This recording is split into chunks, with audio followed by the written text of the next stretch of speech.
Hey, what's going on, everybody? It's a late night. It's late night Saturday night, early Sunday morning. Whenever you're watching this, what's going on? I just wanted to hop on here tonight. Had something else planned for this weekend, but I've been a little busy. Couldn't get it. Couldn't get it all to come together last minute. Um, so I just wanted to hop on here, hang out for I don't know, maybe do about an hour or so. Go over a few news topics, shoot the shit. Try a little ask me anything for anybody that's still up and still, still active on YouTube at this hour. It's a little later than usual that I'm usually on here. I've had a couple of cocktails tonight, so I'm being very, very honest and open tonight. So if there's anything you guys want to chat about, if you're watching along, feel free to shoot me a message in the chat, and we'll get into it. But yeah, just want to hop on here. Hope you guys are doing okay. Tomorrow's Mother's Day, so make sure to call your mothers, go see your mothers, your wives, your grandmothers, whoever. Make sure you know that you appreciate them. Make sure that they know that you appreciate them. And honestly, guys, we wouldn't be here without them. So it's very, very important. But we got some news topics to cover tonight. That'll be kind of the main thing. Like I said, I don't really have a main event topic tonight. It's kind of how I do these streams. I kind of have a main event topic, is what I call it. But I do have some news topics to go through. Some pretty cool news broke this week. Some pretty stoked to talk about that. Um, but yeah, like I said, guys, hope you guys are doing all right.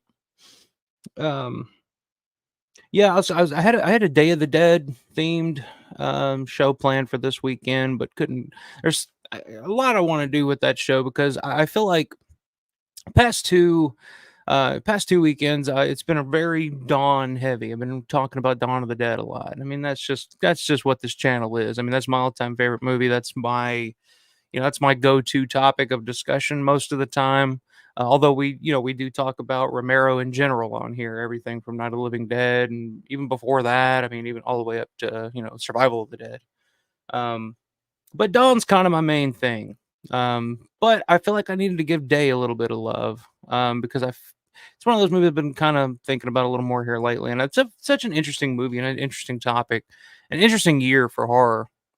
1985. I mean, so much came out that year, and yeah, and it's a topic that I haven't discussed enough. So I had something planned for this weekend, but didn't get to it. But next weekend, we'll definitely be bringing that out and talking a little Day of the Dead. But tonight, the floor is open. If you guys got anything you guys want to chat about, if you're still awake, if you're still if you're still alive, go ahead and throw it in the comments, and we'll get to it. But like I said, we do have some news this week that I wanted to touch on before time kind of passes on that. I mean, I was kind of wasn't sure if I was going to do a stream this weekend or not, but hey, what the hell, I got nothing else to do at midnight on a Saturday night. Like I said, I've had a few cocktails, feeling pretty good. I'm gonna hop on here for about an hour and just chat and bullshit and talk about some of the news topics that broke this week. Um, One of the first big news topics that we'll go ahead and get into that was just announced this week is that Walmart, I guess it's going to be a Walmart exclusive. Walmart announced that they're releasing. I don't even know the company that's doing it. Well, I guess we'll dig into it and look, but it's a new Walmart exclusive steelbook. And then that's the funny thing, like Walmart is starting to really get into doing these steelbooks. Best Buy has kind of stopped doing physical media altogether at this point. It seems like Target is no longer in the physical media business, but Walmart's really stepping it up. I mean, we've seen a whole lot of like Scream Factory titles and stuff like that coming out in like, Walmart exclusive steelbooks. And they're a little pricey, but it's pretty cool that Walmart is kind of stepping up to the plate now that all these other retailers are kind of bowing out of the physical media game. But we just got an announcement this week that Walmart exclusive Diary of the Dead Steelbook will be coming out in June 2nd, I think is the date. And Diary of the Dead really hasn't had a like a special edition or a boutique release, I guess if you want to call it that. So this will be kind of the first one other than, the original release that came out back when the movie came out back in 2007. Which it came out on DVD and Blu-ray. The DVD, see, 2007, yeah. So the DVD, it's an early Blu-ray too, and it's pretty much the same thing. If you have the DVD, then you have the Blu-ray is pretty much the exact same release as that DVD. So this will be kind of the first edition of Diary of the Dead that we're getting in quite some time in terms of like a boutique label. I don't know much about it. I don't know if there's any new special features. I'm curious to see if the Felcher documentary is going to be on there. Um, which let me go ahead and bring that. I'll pull the original Blu-ray down and because it's been a while since I've watched Diary of the Dead and checked out the special features, but you have the original release here from Dimension Extreme, which I don't even think they do anything. I haven't done anything in quite some time. Um, I don't think Dimension Extreme is really a thing anymore. But it has the feature commentary with George Romero, director of photography Adam Swicka, and editor Michael Dougherty. A commentary that I need to go back and re-listen to, honestly. Like I said, it's been a really long time since I've, dug into Diary of the Dead. I even gone back and rewatched it. It's been probably 2 or 3 years since I've seen Diary of the Dead, to be honest with you. Um, for the record, feature length documentary. So that's the documentary that Felcher did, I believe. Um, so yeah, it's got some features on here. I don't know if this new Steelbook's going to have anything on it, but um, or if it's just a re-release. Because I mean, the Steelbook's just a Blu-ray; it's not a 4K Steelbook. So but I mean, a movie like Diary of the Dead, does it really need a 4K upgrade? Probably not. I mean, Blu-ray is probably okay for a first-person handheld movie, whatever you want to call it. Let me bring it up here on the Walmart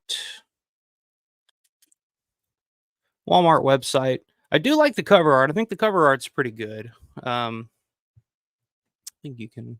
Yeah, there you go. We can zoom in on it right there. Uh,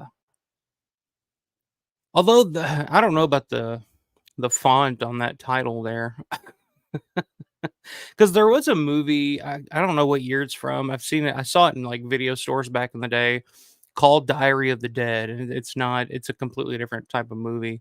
Um, but that's kind of what the font of that reminds me of. Is that original Diary of the Dead movie? But I think the cover art's pretty solid for a steelbook.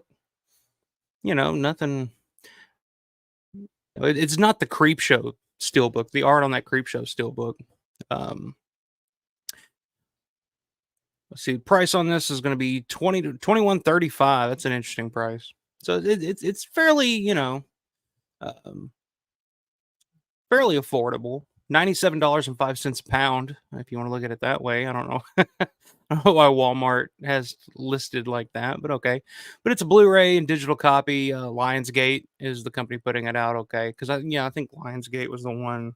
Well, I don't know, man. Dimension Extreme, Genius Products, were they eventually bought out by Lionsgate? I'm not sure, but I do like the photos over here that they put in a photo of Survival of the Dead. Uh, to try to sell it. I don't know. Who knows. Um, but yeah, it doesn't list any kind of new special features or anything. I highly doubt that there will be. Usually, something like this is just kind of a very simple re-release in a steelbook. I mean, like I said, it is kind of a special edition that Diary never got because, like I said, this dimension release is pretty much the only release of Diary, unless you get something from overseas, a foreign release. But $21 is not bad for a steelbook. I mean, yeah, it's a Blu-ray. The 4Ks are a little more expensive, but a lot of the ones, like I know that Creep Show 4K steelbook runs about $30 or so. Most of them run in the $35 range that you'd get at Walmart. But yeah, Lionsgate, Diary of the Dead. Boy, Walmart does not give a shit, do they? They got a photo in here from Survival of the Dead down here. The details, the main product details is the title of the movie, what genre, the company putting it out, and the rating, and then that's really all the information we got on here. Michelle Morgan, Sean Roberts, which I remember back in 2008 when I was at Texas Frightmare Weekend that year. In 2008, that was around the time that Diary of the Dead came out, and I actually saw Diary of the Dead in the theater for the first time at an Alamo Draft House in Dallas, Texas. It was like the night before Texas Frightmare Weekend, and Michelle Morgan and Sean Roberts were both there to promote the movie. I think that's the only time that either one of them have done a convention. I know Sean Roberts has talked about wanting to do more here lately because I mean he was also, Land of the Dead, Diary of the Dead, but he was also in like some of the Resident Evil movies as Wesker. I mean, he has quite a few things that he can sign and plug or whatnot. Um, but yeah, that's really all the information we have on this at this point. Like I said, the cover art's pretty cool. It's a Steelbook. It's $21. And is it something that I'm gonna pick up? Maybe. Like I said, it's um, really the only like other release other than just the main one that we got originally back in 2000. What would this be? 8 when this came out? Probably late 2008 when this came out. So it's pretty cool. I mean, like I said, not a bad price. Artwork is pretty cool. I guess if I'm at Walmart and I come across it, I'll probably pick it up. Maybe it'll inspire me to actually go back and rewatch the film because, like I said, I haven't seen the movie in many years. Like I said, about 2 or 3 years. But I remember the first time I saw Diary of the Dead. Like I said, we were in Dallas, Texas for Texas Frightmare Weekend. That, of course, was the 40th anniversary. God, was that the 40th anniversary? Yeah, the 40th year anniversary of Night of the Living Dead. And of course, they had all the Night of the Living Dead people there, the Dawn of the Dead people. George was there. That's where I met George from, the one and only time that I met George. Um, uh, it was just a big reunion. That's why we decided to make the trip. And that was my first convention. That was my first anything. And, I was just blown away. But we noticed that Diary of the Dead was playing at, the local Alamo Draft House. And we went to see it. And like I said, this was 2008, early 2008. So this was about almost 3 years after Land of the Dead. I know, I like Land of the Dead, all right, but to me, like, I love George. My big thing about George, I love his independent spirit. I love, and Land of the Dead just didn't feel like an indie film to me. Like it felt like and it didn't have a huge budget, to be honest with you. I mean, Land of the Dead, I mean, it was really shot for what, 17 million bucks, 17, 18 million bucks, but it looks so much bigger and it's got stars in it. It's got name actors. So I liked Land of the Dead for what it was. I mean, it was cool because at the time, like, I was just like, I mean, I think we all were just desperate for anything Romero, zombie wise. And it was just, the fourth installment of the Dead films, and it was just really fucking cool to see. Um, I've grown to love Land of the Dead over the years. I'm a big Land of the Dead fan, but I always felt like it was just like it just doesn't feel like George. Doesn't feel like independent George. But Diary of the Dead, when we saw Diary of the Dead for the first time, I loved it. I thought it was I was all about it because it was independent George again. Like, yeah, it was flawed and maybe some of the performances were a little thin. It wasn't a bunch of name actors. Like, it was a bunch of actors that nobody had ever heard of or nobody had seen before. And that's kind of the, Georgia's staple for, especially those original 3 films. Didn't use big Hollywood actors. There was no Dennis Hopper. There was no John Leguizamo. It just felt like George going back to his indie roots again. And there are certain scenes in Diary of the Dead that just worked so well. Like, I loved, when they drive up to the Amish guy, I think it's like Samuel or something like that.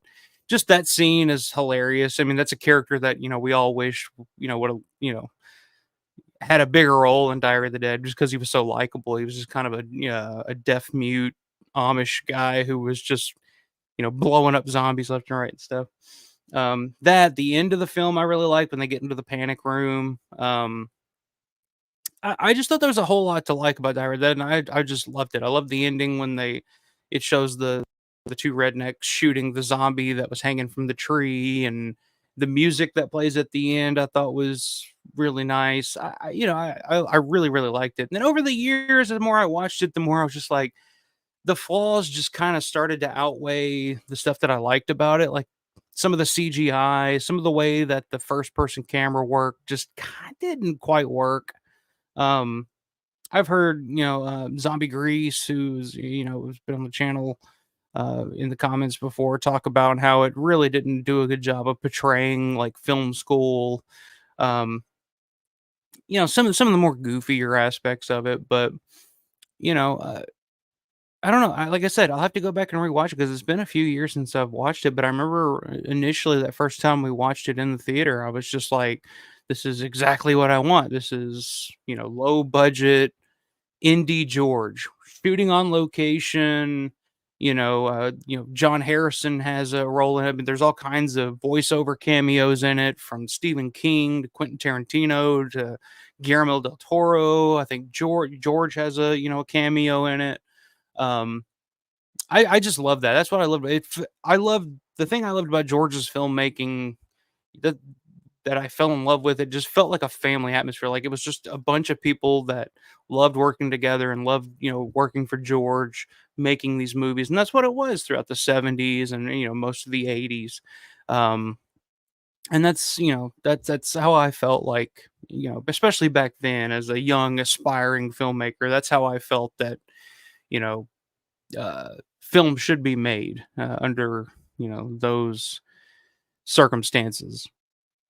So I felt like it was George kinda getting back to it. So I'll have to go back, and that may be a good, reason to go back and rewatch it if I pick up that Steelbook.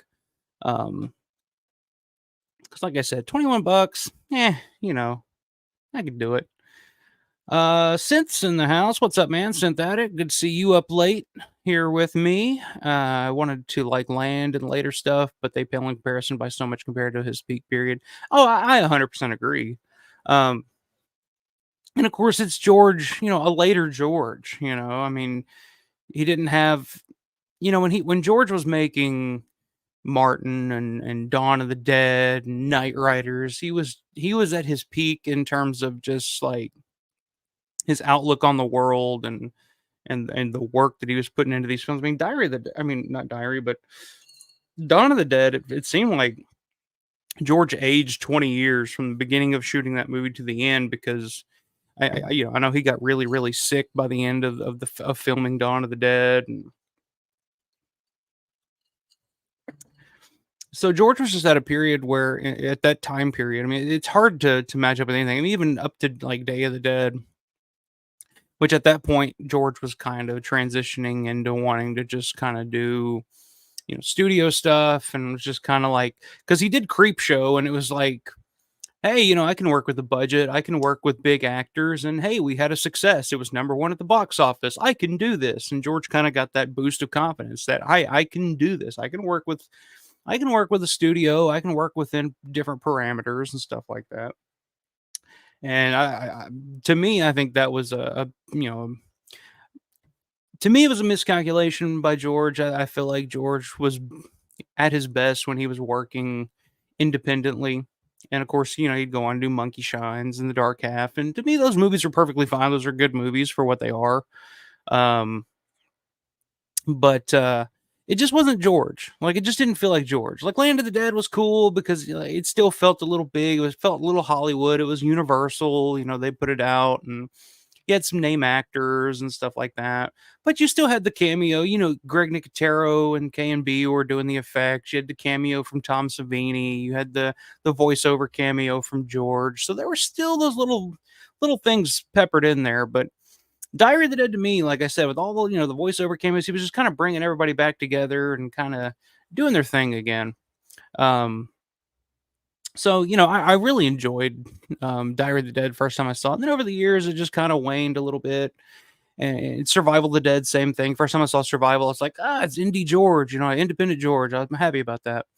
Um, But yeah, I agree. It's hard. The first three films. It's hard to you know compare anything to those. I mean, those are just, and then that was the issue that I had the first time I saw Land of the Dead. It was just because I was trying to compare it to those original three. I wanted, and George has always said he was just like, I don't know why people want me to continue to do the same thing. I'm going to do something. I want to do something different every time I make a movie. I don't want to go back. I don't want to make Day of the Dead again. I don't want to make Dawn of the Dead again. I want to make Land of the Dead, which is going to be a completely different thing. And I want to make Diary of the Dead, which is going to be a completely different thing from Land. And people, you know, a lot of people just don't appreciate that aspect of it. And I don't, you go in with expectations, especially with something like George, and when you're a huge fan of George and a huge fan of those movies, um, you go in with your own expectations, and it's hard to meet. So, I mean, it is what it is. Anyway, like I said, I'm a few cocktails in tonight, guys, and it's late, and we're just hanging out and shooting shit tonight. So I'm just gonna go off into different tangents tonight. I apologize, and too bad they couldn't get Twilight going before George died. It could have been a good comeback. Yeah, I mean, it would. George always wanted to do non-zombie stuff. I mean, George wanted to do non-horror stuff. Um, and to me, if you look at the first half of George's career, a lot of it was non-horror. Um, I feel like they tried to market it as horror because he was the guy that made Night of the Living Dead. Um, so I mean, Season of the Witch is kind of horror, but not really.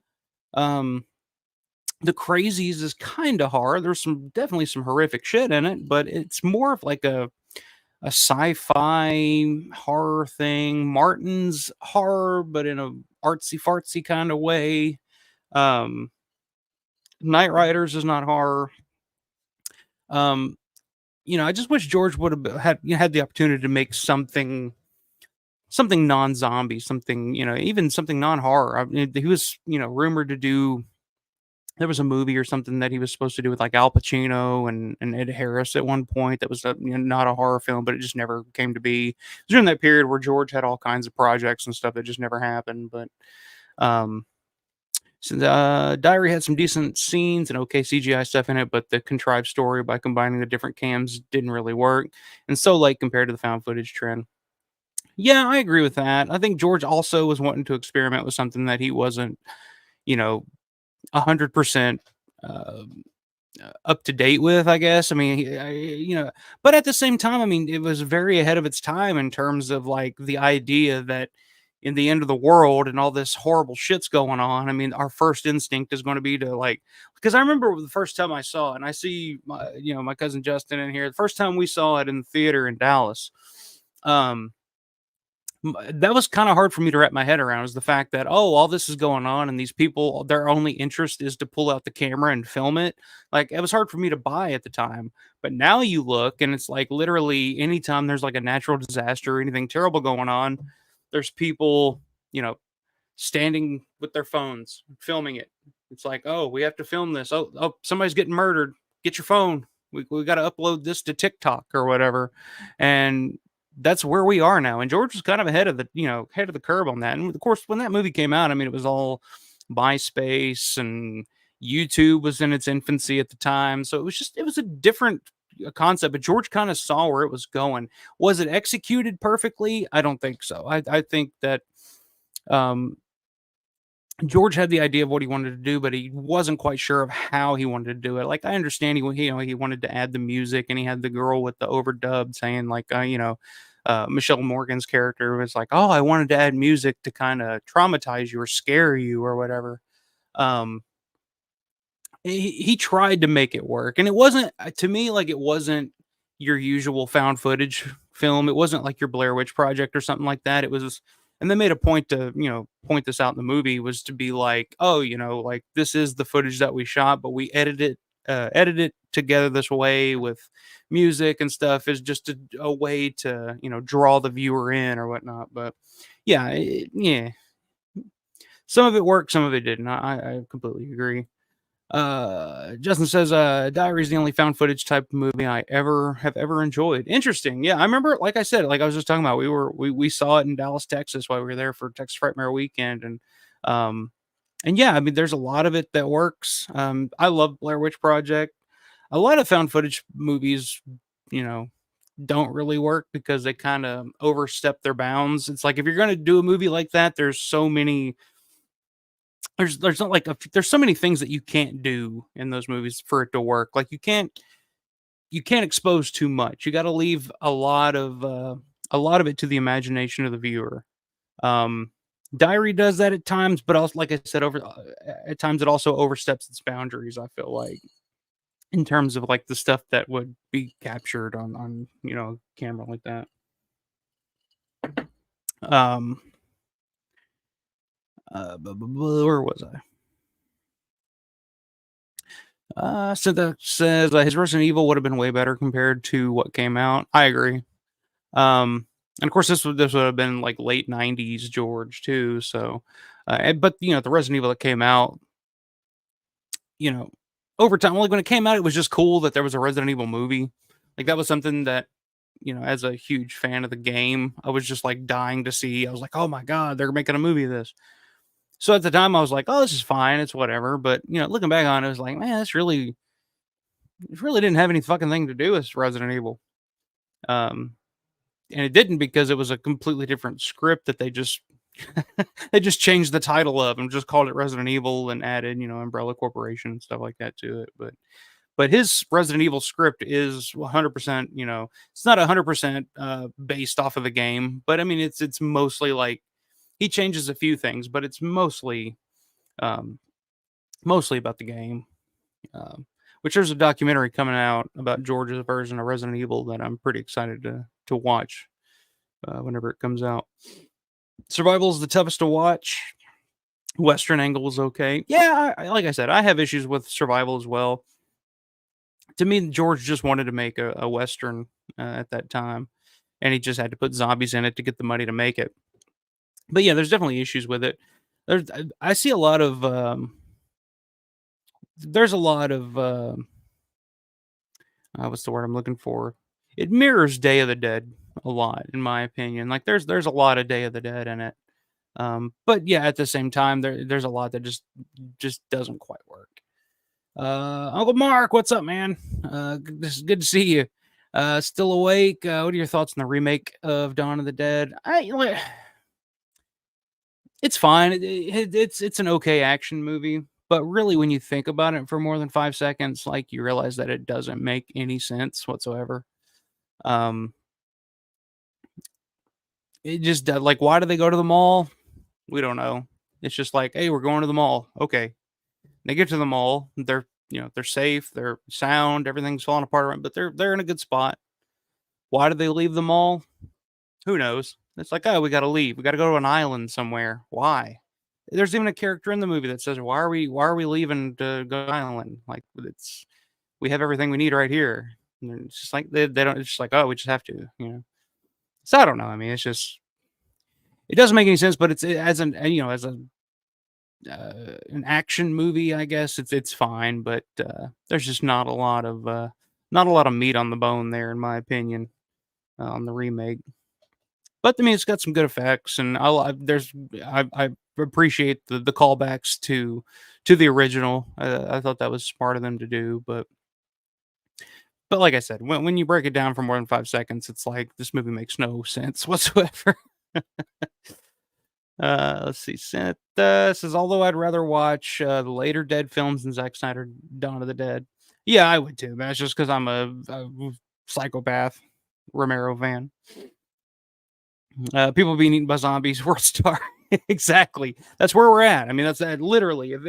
If that happened in this day and age, that's where we would be. It'd be oh my god, world star. Oh, that's where we would be. Whip out the phones, 100%. You see that now. I mean, geez, any kind of tornado or natural disaster, you got to get it. You got to get it and post it, or it doesn't count. I guess it's kind of like they say in the movie. It's like it does it. What's Michelle Morgan's line? If it doesn't happen on camera, does it really happen, or whatever? That's where we're at. The characters in Dawn of the Dead remake are just cookie cutter, no development. Basically, wanted all characters to die. Yeah, I mean that they're all archetypes of you have your your lead female, which makes no sense either, because the lead female character, the Sarah Polly character, is, 1 minute she's saying, oh, when you get bit, you die and you come back. We got to kill them. But then, like 15 minutes later, she's like, oh, we can't kill them. Let's give them a chance. It's just like, what? And then you got, your sympathetic, loser guy love interest, which is weird because the Sarah Polly character and him like have a love interest within like 45 minutes of the film, just after she watched her husband get murdered and come back. But they weren't, I don't get it. Yeah, I mean, like I said, it was just I 100% agree. Cookie cutter characters, not a lot there. It's Live or Memorex. Yeah, that's the golden question. Yeah. But yeah. So anyway, back to the main topic: Diary of the Dead Steelbook Blu-ray coming soon, July 2nd, at your local Walmart. So $21, like it's not a bad price. If it's there, pick it up. It'd be nice to have a different piece of art in your collection, I guess you could say. Let's see. Let me go back here to my share screen. We'll talk about the next little bit of news that came out this week, and this is really friggin' exciting.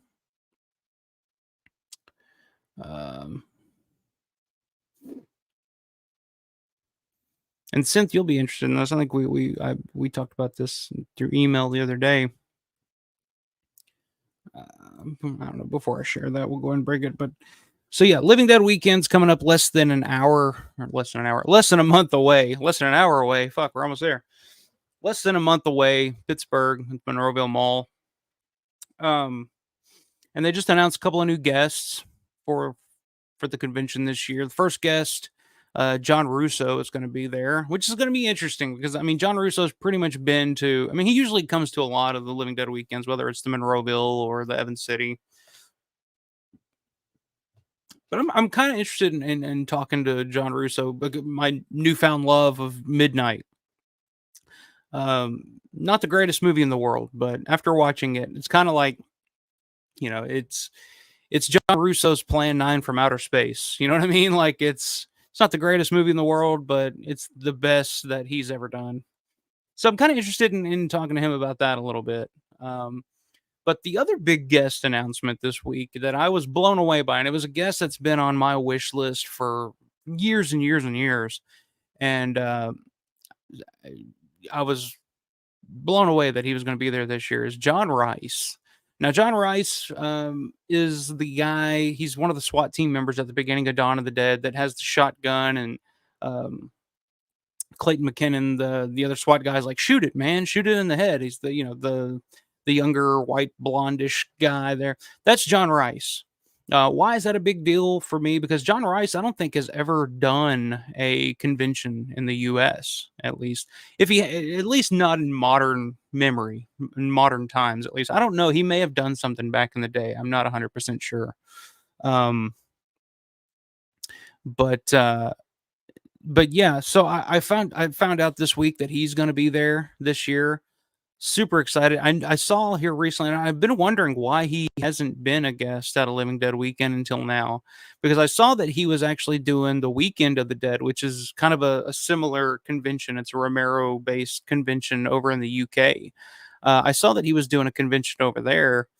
I think it was last year I saw his name pop up, and I was like, geez, does he live in the UK or something? Like, why would he do the Weekend of the Dead in the UK and not do Living Dead weekend here in the States? But I guess he was just kind of, just wasn't interested. Was just like, I don't want to do that. I don't want to do that. Nobody cares about me. I kind of, it sounds like, to me, it sounded like the same kind of story that Richard France, like why Richard France just didn't do conventions for so many years. Cause he was just like, I wasn't a big deal. Like nobody wants to meet me. I'm just, not a big deal. But I feel like maybe John Rice finally got talked to, hey, come on over to the UK, we'll pay for your flight, we'll put you up, and you can, you and your wife or whatever can have a vacation over here in the UK. And he did it, and he, went to the convention. He actually kind of saw like how many fans that there are out there that were just dying to meet him and talk to him and ask him questions. And so maybe it kind of opened his mind a little bit to coming over. And John Rice is not only just the SWAT team guy at the beginning. I mean, he worked behind the scenes. He was kind of on that Gornick crew with Dubinsky and Mastandria. He was there for like everything. I mean, every day of the shoot, he was pretty much there. He's in so many behind the scenes photos. He worked, of course, throughout Dawn of the Dead. He worked behind the scenes. Yeah, I think he was the second assistant cameraman on Night Riders. He worked as the uh, assistant cinematographer on Midnight. So he worked with John Russo on Midnight. Um, I feel like he's a wealth of knowledge. He's an untapped source of knowledge. I feel like, and I'm super super stoked to finally get to meet him and ask him a few questions. And I hope they get him on a panel. Because rumor has it that, of course, Michael Gornick's going to be there because it is Creepier, and he is, was a director of Creepshow 2. But rumor has it that Tom Dubinsky might make an appearance there this year as well. So we'll have Mike Gornick, Tom Dubinsky, and John Rice, which they were kind of the gang from Dawn of the Dead through Night of the Dead, Night Riders, with Nick Mastandria and those guys. They were kind of all the camera crew for those. They were there for everything. So I'm just really excited to see those guys. I would hope to see like a panel or something with those three guys. That would be really cool. But just the opportunity to meet John Rice and ask him. I actually did. I mean, shit, this was probably almost a year ago now, but I actually did a stream. If you want to go back and look at it, I did a stream looking back on a lot of the behind the scenes photos that John Rice took. This is the John Rice collection. I mean, there was probably 50 behind the scenes photos from Dawn of the Dead that John Rice had, and I actually went back and looked at every single one of them and kind of broke them down. So the guy, I feel like he has a lot of information and a lot of stuff that, but who knows? Like, I mean, shit, the movie is almost 50 years old now, so there's probably a lot that he forgot too. Um, so, but he's been doing quite a bit. I looked up his IMDb, of course, Dawn of the Dead, Midnight. Apparently, he had a small role in Ed Wood, which is pretty interesting. Tim Burton's Ed Wood from '94, which is one of my favorite movies. That's probably my favorite Tim Burton movie, to be honest with you. But I guess he had like a small role in that. I wasn't. I did not know that until I looked it up, honestly. But he's had some director credits. He's been an actor, cinematographer, and quite a few things. A lot of short films and director of photography for Heartstopper, 1989. Bill Heinzman, I think, was the director of that. Was it Heinzman who directed Heartstopper? No, Russo. That's John Russo. 89's Heartstopper. That's one I have not seen before. That's one I need to put on the list. That's one of those John Russo films that I got to put on the list to sit through. Interesting cast though here. Just clicking on the IMDb, it's got Moon Unit Zappa, which is Frank Zappa's kid. Tom Savini's in it. That'll be an interesting watch. I mean, at some point that'll be a watch along, I'm sure, on this channel. But yeah, I mean, John Rice has done a whole lot. But I'm very very excited. Like I said, I saw he was doing Weekend of the Dead over in the UK, and I was just like, wow, they got John Rice, but the fact that he's going to be there for the first time this year is really really exciting, and it'll be cool to see, like I said, John Russo again. Like I said, my newfound appreciation for Midnight. I kind of want to talk to him about that a little bit. So yeah, pretty big news. So the lineup for Living Dead Weekend, it's looking pretty stacked at this point. I'm very very excited. Fuck, how do I get it up here? I'm gonna pull it up. We'll look at it here and check comments here real quick. Synth can't wait. Yeah, I mean, I can't wait for you, man. I envy. Yeah, the fact this is your first trip to Pittsburgh, your first trip to the mall.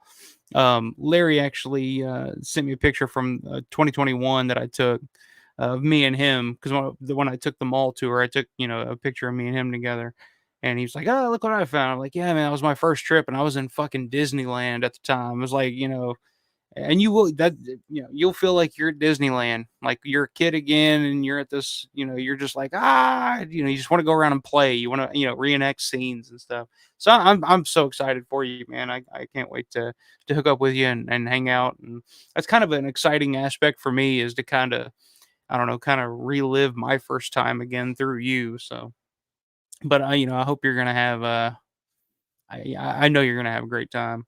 I already have a route plan to go to various Evans City, Braddock, and Pittsburgh sites, and then the mall. Yeah, Braddock's interesting. Just be careful. it's a rough it's a rough town. It's a rough little part of town there, but Braddock, I mean, that's why it's the Evans City, I say, is, perfect. You got your cemetery, which hasn't changed hardly at all. I mean, it's missing some trees and stuff, but it hasn't changed hardly at all from Night of the Living Dead. Um, but Evans City is basically one giant shooting location for the crazies. I mean, that whole town was in the crazies at one point. Braddock is the same thing for Martin. I mean, you go through Braddock and you feel like you're on the set of Martin again. It's pretty incredible. Um, Poor Rice's character had to end it all in Dawn of the Dead. How many other movies are Rice in? Yeah, I mean, Rice has been in quite a few. He was in like he has a small role, like a backup role, background role in Midnight. He worked behind the camera in Night Riders. Not a lot of acting, but a lot of behind the scenes stuff for John Rice. And like I said, between him and Tom Dubinsky and Mike Gornick, I just feel like there's just a wealth of knowledge there. One thing that my buddy Will messaged me about the other day was just curious about where the tenement location's actually at, because there's conflicting stories on where the tenement is. It's no longer there. They've torn the building down since, but the actual location of the tenement has kind of been a topic of debate. So maybe John Rice, know me if anybody, because that's a guy that not a lot of people have talked to about it. So that might be one question to ask. Francis is one of the best Dawn of the Dead characters. I agree. He never seemed to feel that way though. That's why he kind of refused to do, from what I hear, why he kind of refused to do conventions for so many years, because he just felt like it's a small role, it's not a big deal. He didn't really look at himself as an actor, really. I think he was actually like, what are you going? I think he was a teacher or something. After that. Moon Unit had a funny song, Valley Girl, with her dad in the 80s. Never heard it. No, I was never been a huge Frank Zappa fan. So, I mean, just, I don't know. like I say all the time when people are like, "Oh, are you a fan of this band or this artist?" If I'm not, I'm just like, never have been. Like, there's certain ones like that, like Pearl Jam's kind of one of those bands that I've just never gotten. Bruce Springsteen is a perfect example of an artist that I've never got. But maybe it's just because I'm just not at that point in my life yet. There was a point in my life where if you would have asked me if I was a Tom Petty fan, I would have said, yeah, there's like one song I like of him, but I don't know, I don't care. But now it's like, yeah, I'm a huge Tom Petty fan. Just because, life, your life experience, the more you get older and stuff. So maybe one day I'll get into Frank Zappa, but I don't know too much about old Moon Unit. Interesting name. Braddock looks rough on Google Earth. Yeah, I mean it's a pretty rough little part of town, but I've been there a number of times. I'm fascinated by that town, Braddock, just the history of it, and the old steel mill town. I mean, Tony Booba is a perfect. If you ever get a chance, Kino has sales all the time. Kino Lorber. If you keep an eye out on their website, Kino Lorber, they actually have Lightning Over Braddock, the Tony Booba documentary. It's usually on sale, the Blu-ray of it, and when it's on sale, it's like $7 or $8. And I tell anybody that listens, I'm just like, dude, pick up this movie and watch it. I'm such a Tony Booba fan, and of course, Tony Booba is the sombrero biker that gets his arm torn off and the blood pressure. machine for anybody that doesn't know Tony Boob. But I mean, he's a documentary filmmaker, and he's made his entire career. I mean, he grew up, lived in Braddock. You know, the house, the Martin house, the Cuda house, I guess, is actually the house that him and his brother Pat grew up in. So he's pretty much dedicated his entire life to, making these short documentary films about Braddock and Braddock's history, and capturing these moments as the town just kind of decayed. Because Braddock used to be like this huge, not huge, but I mean, it was like a thriving town. I mean, when the steel mills were open and everybody was employed and everything was going well for that town, but to look at what it's become, I mean, there's a town in Illinois, maybe a couple hours away from here that I've visited a couple times. I've always been fascinated by these ghost towns, but there's a town in Illinois called Cairo, and it used to be like this, uh, fuck, what was the? I can't think of the word. It's where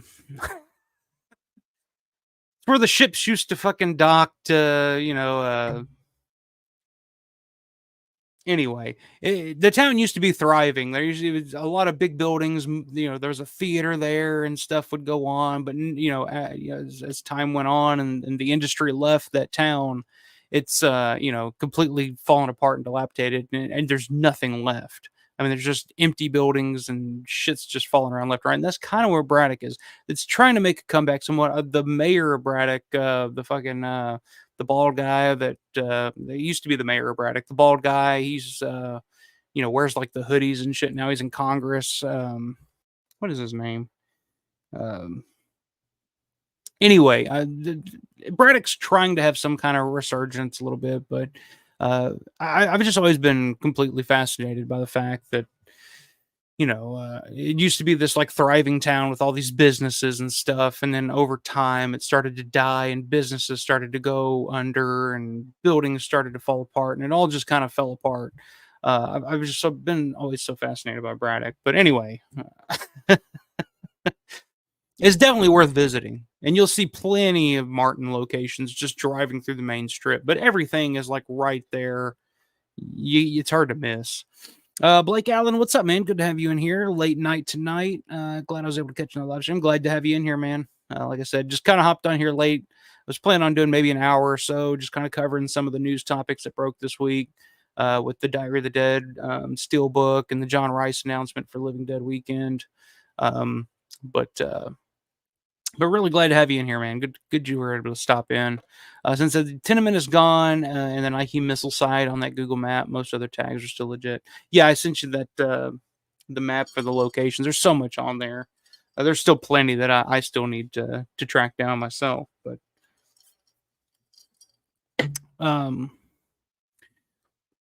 yeah, the tenement, the actual location of the tenement's always been kind of a debate back and forth. Tom Dubinsky's which I kind of I tend to believe Tom Dubinsky because he still has a lot of the call sheets and a lot of notes and stuff that he took during the filming of Dawn of the Dead. So I feel like he'd have the actual address for the tenement. But I've heard other people like heard Larry say that it's a completely different location, and you kind of, in terms of Romero historians, I mean, you kind of think like Larry would know what he was talking about. So it's who knows. So I'm interested to see what John Rice's collection or recollection of that would be. Since I saw Petty a few years before he died, great show. Yeah, I saw Petty twice. I saw him in Nashville. What year would that have been? 2011. 2010, somewhere around there. And I saw him again around 2013 here in Evansville. I love seeing him in Nashville at the Bridgestone. He played, all the hits. That was the first time I was seeing him, and I was just in like Petty heaven. But seeing him here in Evansville was just kind of one of those random shows he played at the Ford Center here in Evansville, and just played a lot of the B-sides, played some old like Traveling Wilburys stuff, and that was probably, for a diehard Petty fan, like that was pretty cool to see, Petty and the Heartbreakers playing, Tweeter and the Monkey Man, shit like that. It was just like, wow, this is random. They're like, yeah, we haven't played this in 20 years, but here we go. I guess they figured, hey, we're in Evansville, nobody's gonna know anyway, so fuck it. If we fuck this song up, nobody's gonna care. We're in Evansville. I was like, yeah, okay. See, Blake Allen says the lady that played Christy Swanson in Jaws passed away today at 77. Yeah, I did see that. I saw that she'd passed away today, and I also saw here not too long before I hopped on that Roger Corman had passed away too. I think he was like 98 years old. I'm not the biggest Roger Corman fan. Like I don't know too much about Roger Corman. Um, you look through. I was looking at his IMDb before I came on here, and there's a lot of movies that I'm very aware of, and um, funny enough, I never realized it, but he actually had a small role in Silence of the Lambs, just like George. He was the FBI director in that. Um, but I mean, just in terms of like independent filmmakers and stuff, I mean, it's Corman was ahead of his time and just one of the most influential filmmakers in history. But yeah, we've lost a couple of big names today, which actually I think Corman passed away. I've heard reports saying it was like a couple of days ago actually, but it just kind of made the news today. But yeah, really sad. I mean, and like I said, 98 years old. It's kind of hard to say like, oh, gone too soon or whatever. People are like, oh, we lost him too soon. He had so much more to offer. But 98, man. If I live to be fucking 80, I'll be blown away. I mean, I've lived a pretty hard life. Not I'm not saying like, oh, I struggled, and nothing like that. Um, but I mean, shit, 98 years old. That's awesome. That's great. Detroit, Michigan is where he was born. That's interesting. Know that. But yeah, if I live to be 98 years old, I mean, you can't be mad about that. Can't be mad at that at all. Speaking of Michigan, yeah, sort of like Flint, Michigan. Yeah, I mean, Braddock is kind of like Flint, Michigan in a way. When the steel mills closed in Braddock, like it all went down. I highly recommend checking out Tony Booba's stuff. I'm such a Tony Booba fan. um, I hope my connection's okay. It's showing a little weak signal here. That Color Park in Pittsburgh is where the helicopter landed, but the police stock seems totally transformed. Yeah, the police stock is pretty much a mess at this point. There's pretty much nothing there, basically. I mean, it's all grown up, and that's actually a location that I've yet to visit. So I think that might be one I might try to hit this year while I'm there. Is the police stock. Corman launched so many careers, including James Cameron and many effects guys and directors. Yeah, yeah. I mean, like I said, just looking at his IMDb here, executive producer on so much. Like I said, I'm not the biggest Roger Corman guy. Like I don't know a ton, but yeah, like Piranha. When you talk about like James Cameron, that was James Cameron's first start in film. Um, was it Lynn Lowry? I'm not sure, but yeah, total icon in terms of indie filmmakers, 100%. Blake says Roger Corman was great at doing a film for $0. Yeah, yeah. Like I said, really paved the way in a lot of ways for independent filmmaking. So, but yeah, 98 years old. You had a hell of a run, I gotta say.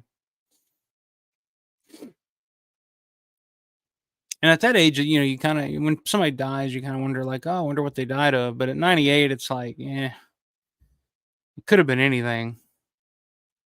But yeah, Christy Swanson from Jaws. Uh, Christy Swan. What was her real name? Corman was a one-take wonder. He was the anti Stanley Kubrick, whereas Kubrick would do 200 takes of something. Corman was like, "Hey, got it." But yeah, I appreciate that. I like Kubrick, but I appreciate a director like George was kind of like that. George kind of knew what he wanted. He'd let if the actor wanted to try something, he'd let it, and he knew if like the actor tried it and it worked, he knew that it worked. If it didn't work, he would say, "Okay, now let's do it another way." And George was never one to do a billion different takes.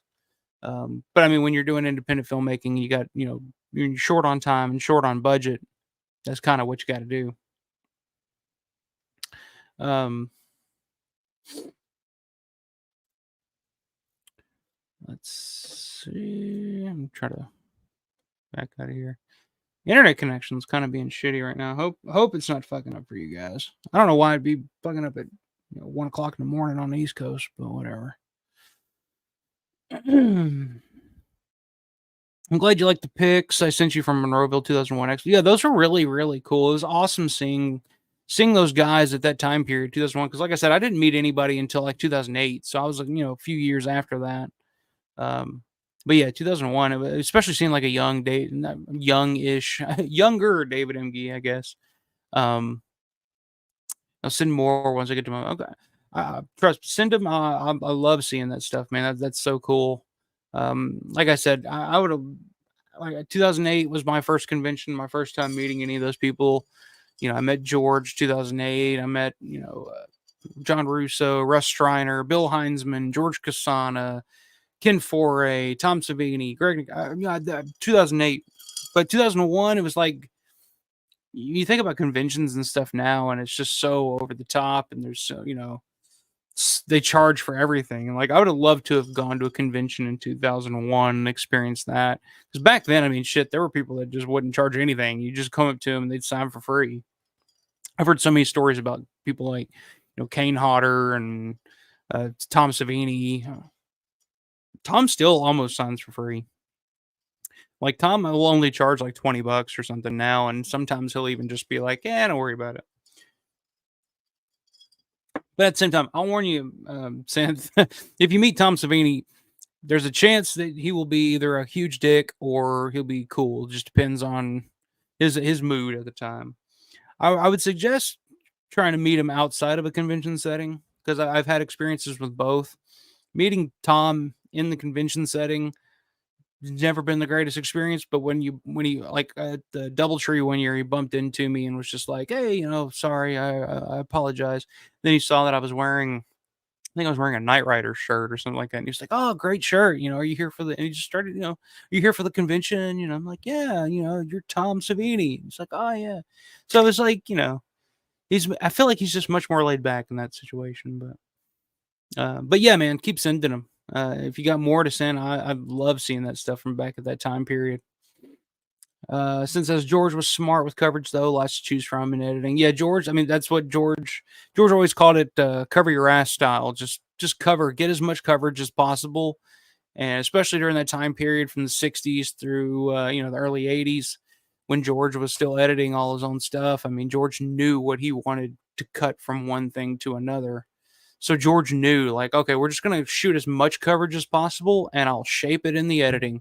And George was such a phenomenal fucking editor and storyboarder in his head. Like, George's storyboards were never, like, I always heard that George would never, like, legitimately storyboard his shit. It was just all in his head, and he knew what he wanted. He knew what shots he wanted. He knew what shots he wanted to get and what kind of coverage he wanted. And then he would just sit and chain smoke and drink coffee for hours and hours and hours in the editing room, and just putting all this footage together until he got what he wanted. I mean, that's what Martin is and Don is, and it's amazing. That's still one of my favorite aspects of George was George the editor.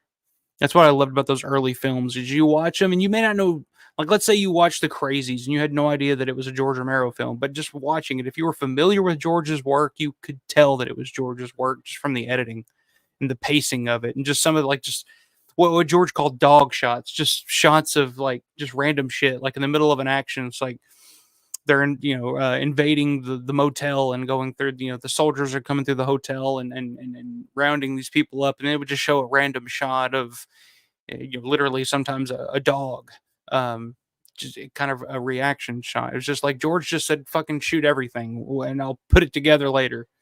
It was brilliant. So okay, looking good. Thought greatest pictures I have was the mall and the parking lot still look the same. Yeah, man, that's the thing too about that time period. I would love to wait for so fucking long to.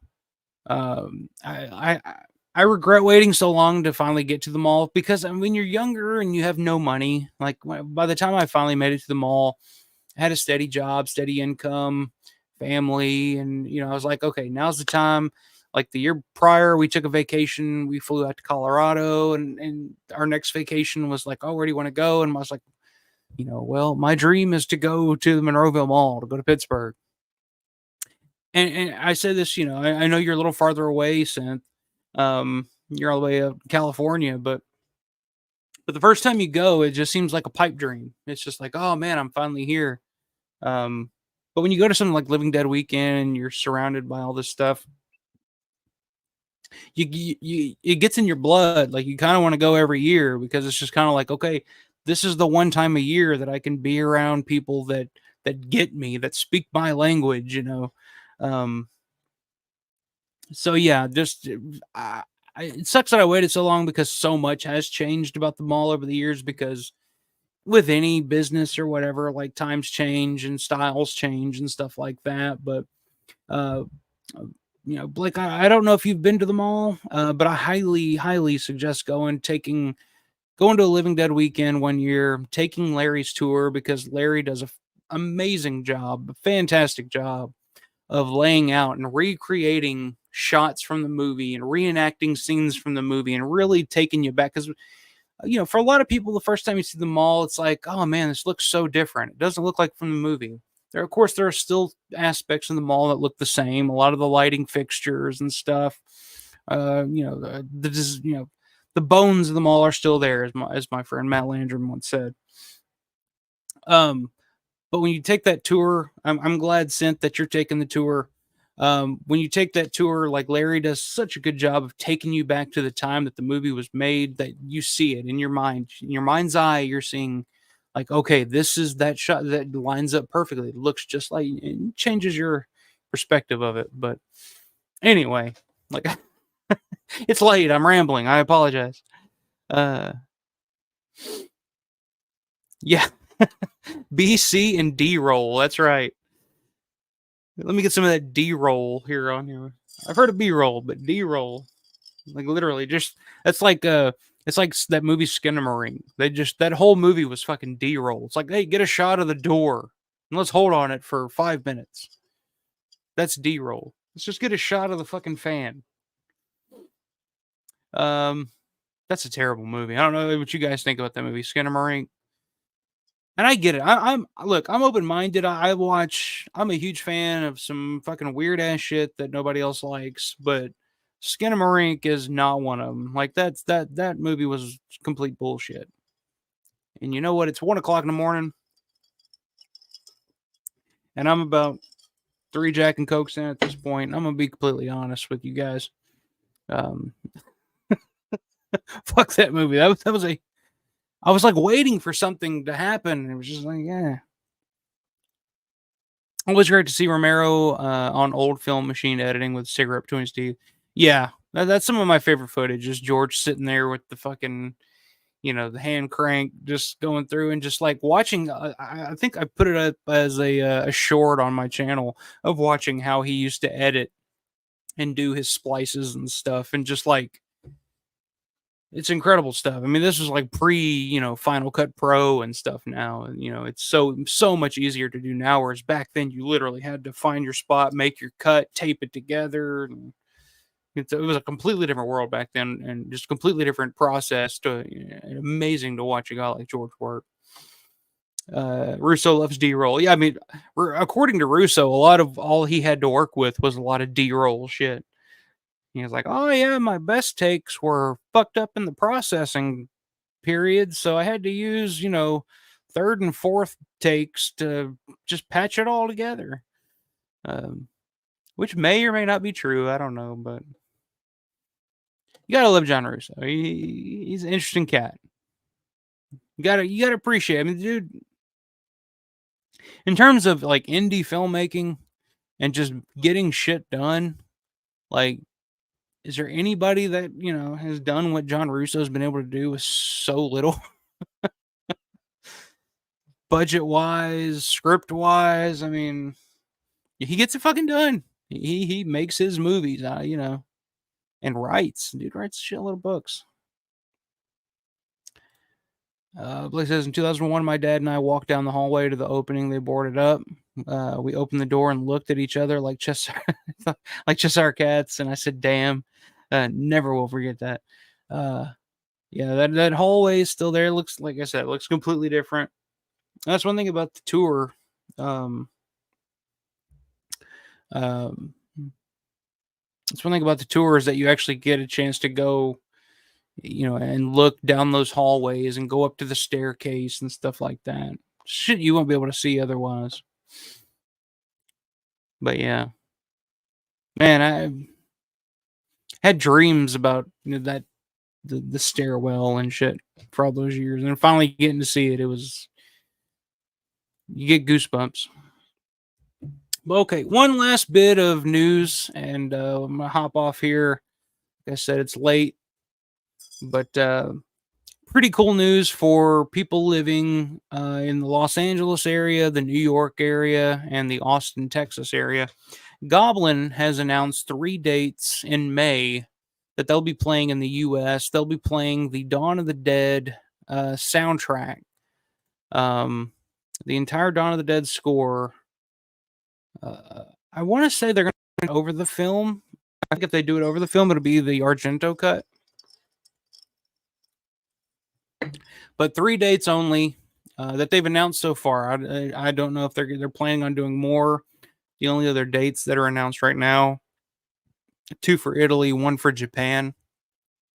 But May 24th, the Orpheum Theater in Los Angeles, California. May 27th, the Paramount Theater in Austin, Texas. And May 30th at the City Winery in New York City, New York. Goblin will be playing in the U.S. They'll be playing for the 45th anniversary of Dawn of the Dead. They're going to be playing the Dawn of the Dead soundtrack. It sucks because I'm nowhere near any of those places. I get it. They're just trying to hit all the major spots. I mean, Austin, Texas. It'd be cool to visit Austin, Texas. But I've never seen Goblin live. Like I said, and it's the Claudio Simonetti's Goblin. I think they'd played, where was it?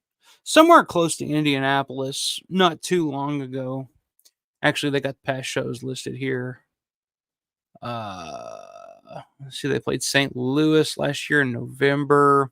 They've been close, but I swear to God, every time I see them, they're in the US, they're playing somewhere. They played Lexington September 27th last year.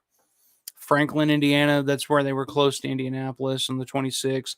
But every date it was like, oh, they're playing on like a Wednesday night or something like that. And looking back on it, I think during this period here last year, they were playing the Demons soundtrack, which I'm a huge fan of. Lamberto Bava's Demons from 1985. A great soundtrack too. I would love to have seen that live. Just seeing Goblin, Claudio Simonetti live in general would be fucking amazing. But the fact that they're coming back to the U.S. for 3 dates to do the soundtrack over the film, I would love to see that. I hope they add more dates at some point, maybe later in the year.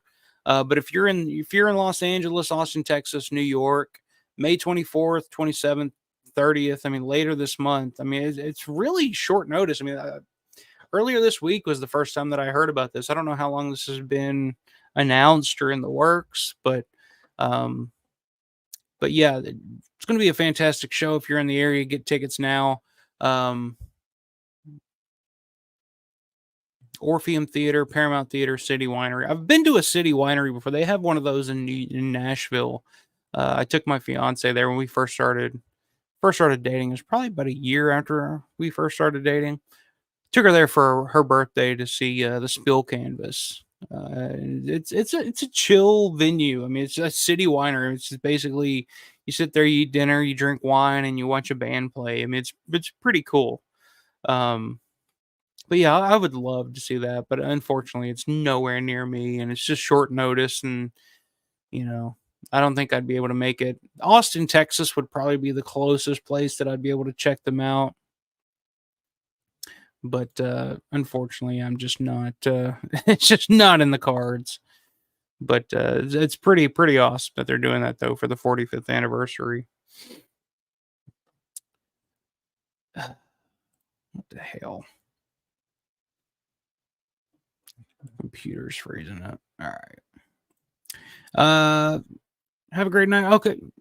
Thanks for stopping in, man. It was good chatting with you. Hope you catch the next live stream. Like I said, tonight I had something else planned for tonight. I was gonna do this weekend. I was gonna do a Day of the Dead themed stream. Haven't talked about Day of the Dead in quite a while, and I was kind of in the mood to, but couldn't get it all together. There's some stuff I need to work on. Like I see a lot of people do streams. And I'm not putting anybody down or anything like that and saying like, oh, they half-ass it and they just come on and show. But when I do something like I kind of, I don't know, the creative side in me, like part of the reason I do this channel anyway is because it gives me a creative outlet. I've always had some kind of creative outlet, whether it was, like filmmaking or something in high school. Like I was really into filmmaking. When I didn't have that, I had my bands. Like I played in bands and stuff, played live music and stuff for years and years and years, or just worked on solo stuff alone. I've always had some kind of creative outlet. And there was a long period there where I just didn't have anything. Like I wasn't doing shit. Like I was, a new father and, starting a family and stuff like that. And I didn't have any kind of creative outlet whatsoever. But then I discovered Dead Pit. Well, first of all, I discovered WGON Radio. And it was, Matt Blasey, Eric Kent talking about George Romero podcast, which they work, on the Garf network now. But I discovered their original podcast and I was like, oh, this is so cool. I'd love to just sit around and talk about George Romero all the time because that's what they did. I mean, they would just, But then I discovered Dead Pit Radio, Dead Pit on YouTube. They do like these live streams like this and stuff all the time, and just talk bullshit, have a good time, interact with the the chat and stuff like that. And I was like, I could do that. I don't know if anybody would be interested in hearing me talk about George Romero for hours at a time or whatever, but I'll fucking do it just because I want to talk about George Romero for hours at a time. And if anybody wants, if anybody cares, they'll care. But if not, I'm just going to do it anyway. And it gives me an outlet to be creative and do something, have something to work on. But anyway, I don't know what the fuck I was getting off on. It's late, guys. And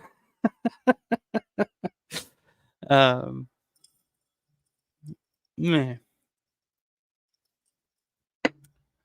But I'm glad to have you in here, man. Good to see you. And yeah, if you have any more photos from that 2001 trip, definitely send them because I really enjoyed looking at those. Says I saw Goblin in San Francisco with Dawn of the Dead and Argento Bits in their first North American tour in 2013, maybe 2014 when they were still together.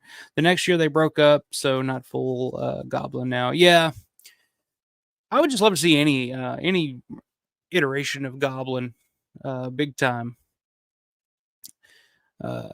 That's definitely on my bucket list. Although God, we're not getting any younger. That's kind of the reoccurring thing that goes through my head, especially every time like we lose, like we just lost David Emge earlier this year, and it's just like if I would have just done a little extra digging, maybe I would have figured out like, oh, the fucking guy lives literally right down the road. Like I could at least write him a letter or something. Never got a chance to meet him, but I'm so glad that I was able to meet his family and stuff at his funeral, and that was great, and finally, just getting to talk to them and finding out more about David and his upbringing and stuff. And they were so gracious. They were just like blown away. I was like, oh my God, David has fans. And I'm like, oh, you have no idea. Like David has fans like all around the world. David has fans. And they're like, oh yeah, we're starting to figure that out. Like on a, but, so yeah, like I that's on my bucket list. I got to see Goblin live, or at least Claudio Simonetti. Fuck it. Like, that's a guy I would love for a Living Dead weekend to get Claudio there. I mean, he would be huge, a huge guest. Just to get, him. If my dream is if they got him and Dario one year, like Dario's not going to do it. There's no chance. I think Dario's convention days are done, but if they could get the European guys to come over and sign some stuff and be a part of Living Dead weekend, that would be, that would be the dream. Amazing. Had all three main Goblin guys sign my portable synth after the show. That's awesome. That's fucking awesome. Grande, what's up, man? Alpha, favorite non-horror film? My favorite non-horror film. That's a good question. Probably American Movie, the documentary with Mark Borchardt, Mike Shank. That would be up there. Sling Blade would be up there. I love Sling Blade. Clerks might be up there. Kevin Smith's Clerks. Love Terminator 2. I love a lot of James Cameron stuff. Titanic. I'm a big Titanic fan. I don't give a fuck. That's a great movie. I don't care. That movie changed my life when I was a fucking kid. Like when Titanic came out the first time I saw it in theaters, I mean, it was a fucking phenomenon. And the first time because at first I was like, this looks stupid. I don't want to watch this. But I went to the theater and saw it. And like after that, I was just like, oh, my life has changed. I don't know. What are some other non-horror films that I love? Honestly, though, American Movie is probably it. Like that's the movie I watch all the time, and just like in terms of like inspiration for me and shit. Um, yeah, American Movie's up there. Also favorite Twilight Zone episode if you're a fan. I like Twilight Zone. I'm not a huge historian of it or anything like I'm but there's an episode that I remember specifically that has always stuck with me from the time that I watched it. I don't remember the name of it or who was in it or whatever. It was just one of those that I saw years ago. But it always stuck with me. It's the one where they're all stuck in like the giant it's like this group of people and they're stuck in this cylinder and there's no way out. And they're like, oh my god, there's like, the clown and a mailman or something. I don't know. Just different characters stuck in this cylinder, and then nobody can understand how to get out. And every now and then the top opens up and stuff drops. Then by the end we find out that it's, that they're all toys in this trash can. That's the one that always stuck with me. I don't know. That's the one when I think of Twilight Zone, because I was like, that's pretty fucking clever. I dig that one. Yeah, I that's the one episode from Twilight Zone that I stick with, or that sticks with me. That's a series I need to go back and rewatch a lot of.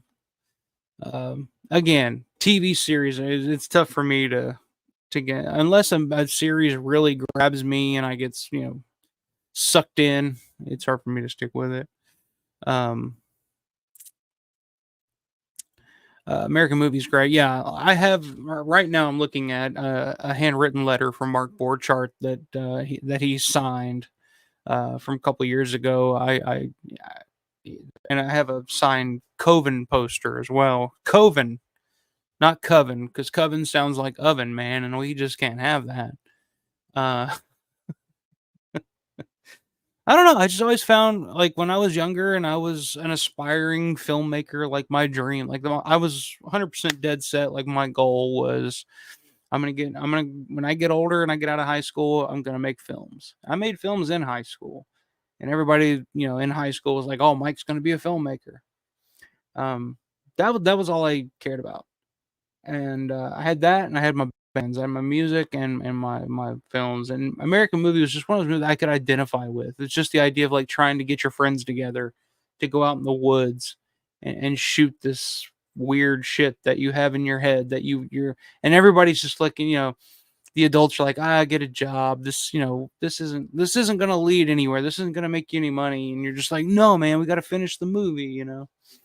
So I always found a weird inspiration from Mark Borchardt, and even to this day, Mark does a radio show in Milwaukee where he talks about films, um, and I've discovered so many of, like, a lot of my favorite movies that I've seen in the past decade. I've discovered just from his recommendation, like a lot of like John Cassavetes, like he kept talking about this filmmaker, John Cassavetes.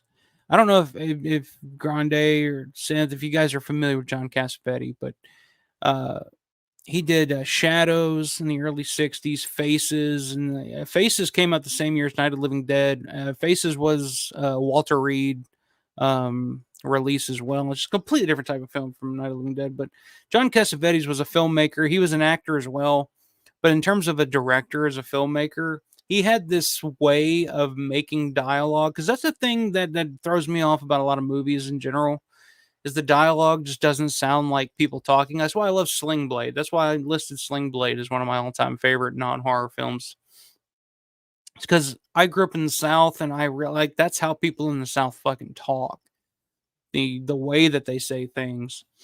But Cassavetes has a way of uh his dialogue and the delivery of the actors of the dialogue is so natural. It feels like you're watching a documentary. It feels like you're watching just people talk. Um, but then at the same time, he addresses such serious topics about like relationships and personal. Perfect example is Woman Under the Influence. Um, that film was insane. It put you in the perspective of this woman who is trying to be a mother and a wife, and it's insane. Great stuff. I highly recommend it. But Faces is the movie that changed the way that I looked at movies. John Cassavetes' Faces from 1968. Check it out. But I discovered all this shit from listening to Mark Borchardt. He's such a smart guy. He knows film. He's the movie American Movie kind of makes him out to be kind of like this simpleton kind of in a way. But he's just, he's a different kind of guy. But he knows movies. Like that's the thing. But I always felt like I always kind of have felt a connection to him, because I always felt like I was kind of like him growing up. Dreaming big, wanting to make the next great American movie, as they say. You like Avatar? I liked Avatar when I saw it in the theaters, but I've had no urge to really go back and watch it. Like it was an amazing experience in the theater, seeing it in 3D for the first time, and kind of seeing, which every movie after Avatar is pretty much taken from that movie in terms of like visual effects and stuff. Story wise, I mean, it's basically Pocahontas. It's nothing groundbreaking on that aspect, but yeah, when that movie first came out and first seeing that in the theater, it's pretty fucking blown away. I have not seen the sequel. The second one that just came out not too long ago, I still haven't seen that. I have no real interest in seeing it, unfortunately. It was just kind of like when Avatar came out, it was kind of a happening at the time. And it was cool for what it was, but I just didn't have, I don't know. Maybe I'm just at a point in my life I just didn't have an interest in seeing that one. I don't know if it's any good or not. I really didn't hear too much about it. Talkie Tina and Terror at 40,000 feet. Yeah, that's Terror at 40,000 feet. Is that the one that's like there's something on the wing with William Shatner? That's the thing too, the Twilight Zone movie. I remember that one, the John Landis movie. Was it did John Landis direct it all of that, or was it like different directors? I can't remember.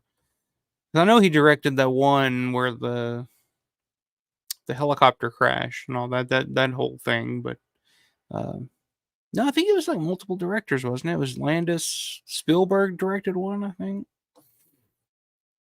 Mannequins in the Mall won a script. I don't know if I've seen that one. American Movie Commentary, when Mark is constantly agreeing with himself, is classic. Yeah, that's a great commentary too. And it's funny because him and of course Mike Shank, his buddy in the movie, he passed away about a year or so ago. But also the thing I think connected me with Mark when I watched that movie was like when he was asked what his favorite movies of all time were, he mentioned Dawn of the Dead, Night of the Living Dead, Texas Chainsaw Massacre, and I was like, holy shit, that's my top 3 favorite movies of all time. So I was like, oh my god, he's me, and But yeah, that commentary is fucking hilarious. Especially the part where they're interviewing his mom, and his mom's like, Mark dropped out of high school because he feel like he didn't learn anything there. And Mark's just on the commentary, he's like, I didn't, man. And I felt that. I felt like I learned nothing in a fucking high school. I was just there to fucking kill time because I had to until I could, go home and work on my movie or go to band practice or whatever I was doing. Like anytime I was in high school, anytime I was in class, most of the time, to be honest with you guys, I wasn't in class in high school. I would skip class, I'd hang out in the art room, and we'd just hang out in the dark room and bullshit. But if I was in class, I was either working on lyrics or planning out what we were going to shoot for that weekend. Um, and literally felt like I learned nothing in high school through that time. Um, I don't know. I just didn't. So I don't know. I'm Mark Borchardt in some way.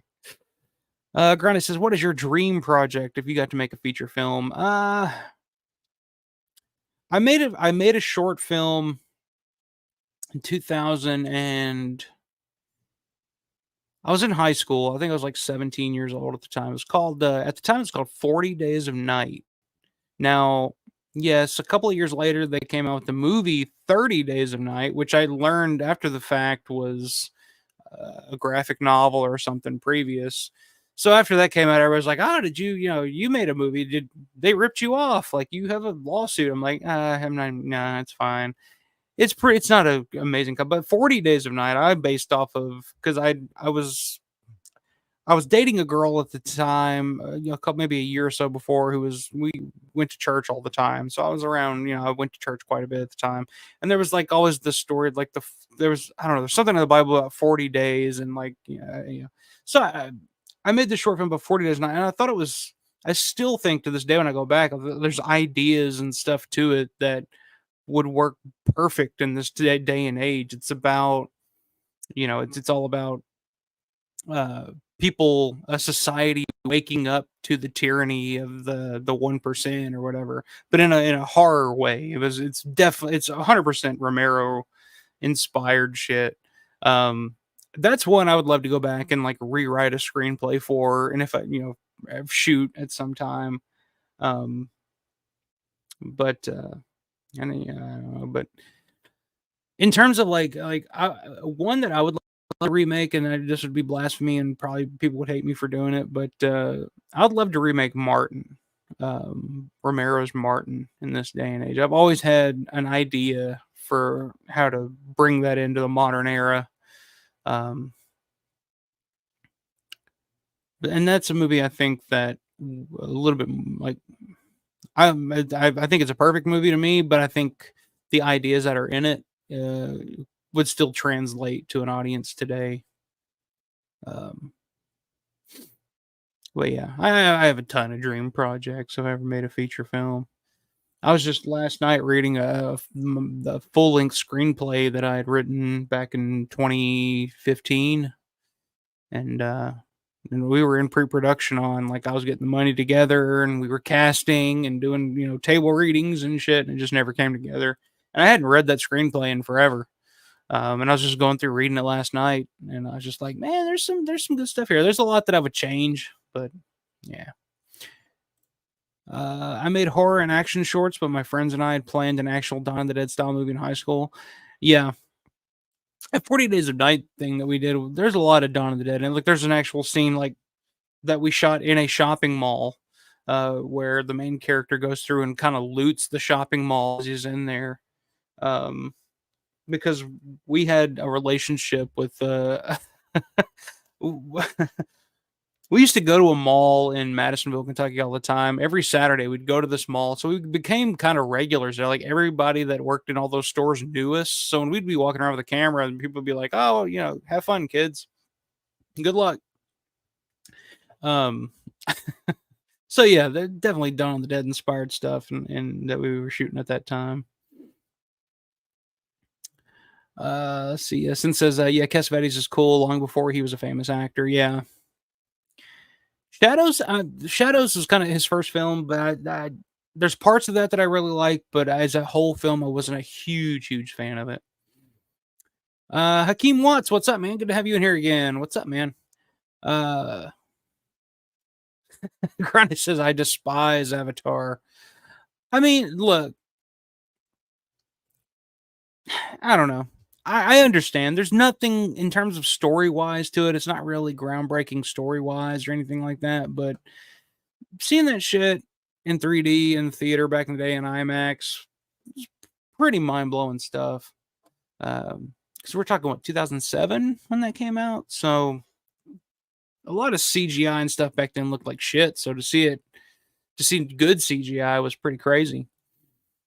Since as a graphics 3D guy, Avatar 1 and 2 are amazing technically, but completely cookie cutter films. Fern Gully meets Pocahontas. Yeah, exactly.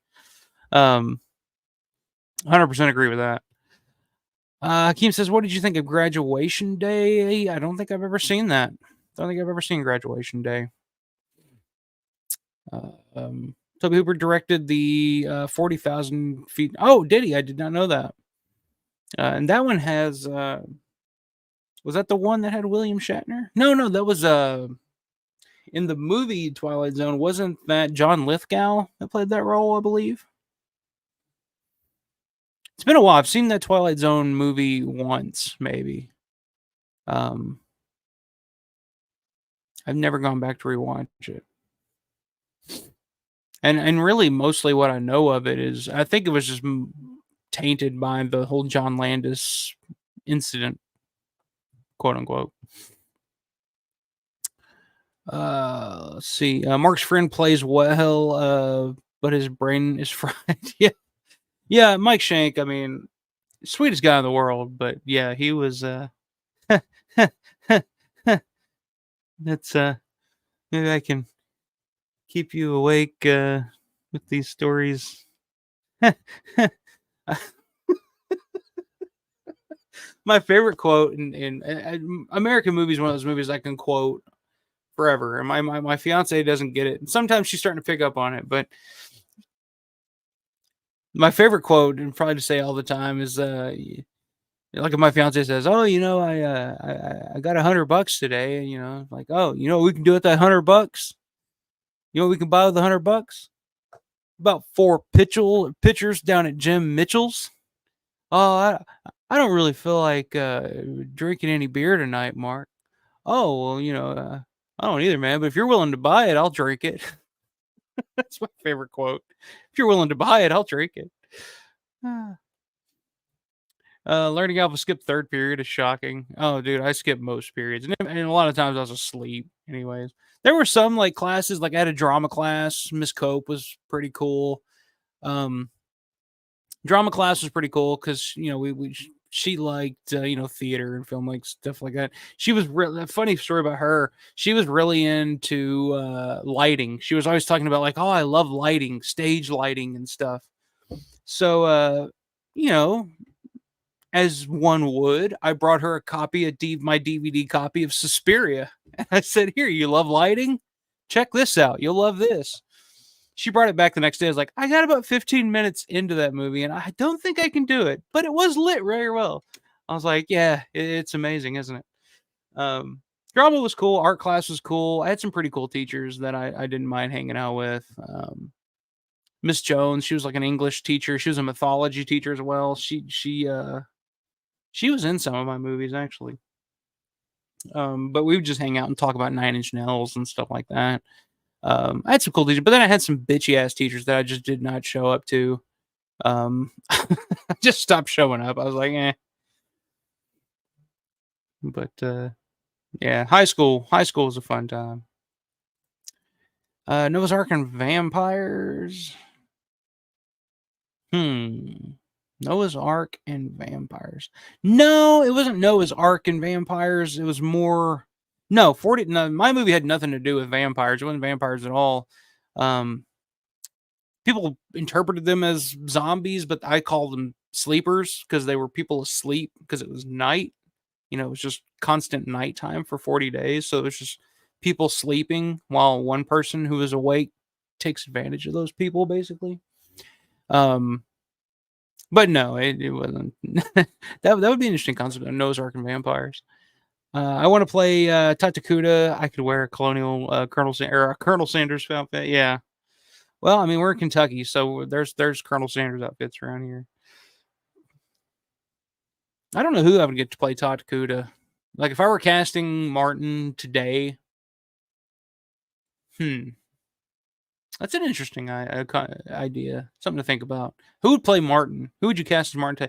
Obviously, today it would be like fucking Timothy Chalamet or something like that. It'd either be Timothy Chalamet or Alexander Skarsgård or somebody like that would play Martin, because those are the only actors who get cast in anything anymore. Best part of the Twilight Zone the movie was I want to see something really scary. I don't remember that part. I've only seen it once. Mark's buddy always talks about vodka. Yeah, Mike Shank. Yeah, so we were down in the basement, and either I was drinking vodka, or he was drinking vodka, or somebody had vodka. But anyway, we were drinking vodka, man. And I used to do a lot of partying, but I don't party anymore. Mike's great. He was such an. It's funny back in the day, like in the early days of the internet, like the early 2000s, early days of internet, early 2000s.